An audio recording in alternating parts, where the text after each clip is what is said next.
দোস্ত কিছুদিন আগেই মুক্তি পেয়েছে সাকিব খানের প্রথম প্যান ইন্ডিয়ান মুভি দরদ। দোস্ত দরদ সিনেমা মাত্র 2 দিনে বিশ্বব্যাপী 3,12,00,000 টাকা ইনকাম করে। আর এবার হঠাৎই সাকিবের সাথে দেখা গেল তাওসানকে। দোস্ত হঠাৎ কি কারণে সাকিব ও তাওসান এক হলেন?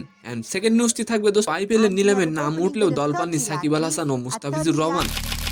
দোস্ত তবে এবারের আইপিএল এ 6,565 রান করা প্লেয়ারও বাদ পড়ে গেল।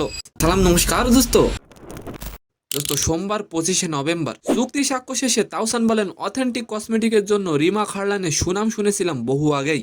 দেশের মানুষকে নকল ও ভেজাল পণ্যের করাল গ্রাস থেকে মুক্তি দিতে রিমা খারলানের এই প্রচেষ্টায় সাথে আছি। দোস্ত মূলত সুপারস্টার সাকিব খানের রিমা খারলান ব্র্যান্ডের সঙ্গে নাম লেখালেন সঙ্গীত শিল্পী তাওসান। দোস্ত আপনি কি সাকিব খানের দরদ মুভিটি দেখেছেন? অবশ্যই কমেন্ট করে যাবেন।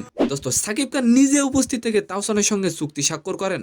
দোস্ত সাকিব খান বলেন, তাওসানের মতো মাল্টি ট্যালেন্টেড একজন শিল্পীকে আমাদের সাথে পেয়ে আমরা গর্বিত।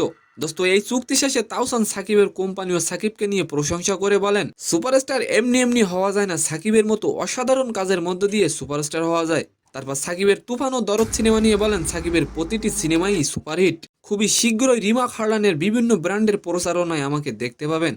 এন্ড সেকেন্ড নিউজটি হলো আইপিএল এর নিলামে নাম উঠলেও দল পাননি মুস্তাফিজ ও সাকিব আল হাসান। দোস্ত তবে জানলে আপনি অবাক হবেন, আইপিএল এ 6,565 রান করা ডেভিড ওয়ার্নারও কোনো দল পাননি। দোস্ত দল পাননি ইংলিশ উইকেট রক্ষক জনি ব্যারিস্টো, বেন ডাকেট, তাছাড়া Prithvi Shaw, Shai Hope, Kane Williamson, Keshav মহারাজের মতো তারকারাও দল পাননি। দোস্ত এবারের আইপিএল খেলায় মূলত তরুণদের বেশি পছন্দ করছে ফ্র্যাঞ্চাইজিগুলো। তো সম্মানিত দর্শক, আজকের ভিডিওটি কেমন লাগলো অবশ্যই কমেন্ট বক্সে জানাবেন। আর ভিডিওটি যদি ভালো লাগে অবশ্যই একটি লাইক দিয়ে আমাদের চ্যানেলটিকে সাবস্ক্রাইব করে দিবেন। ধন্যবাদ।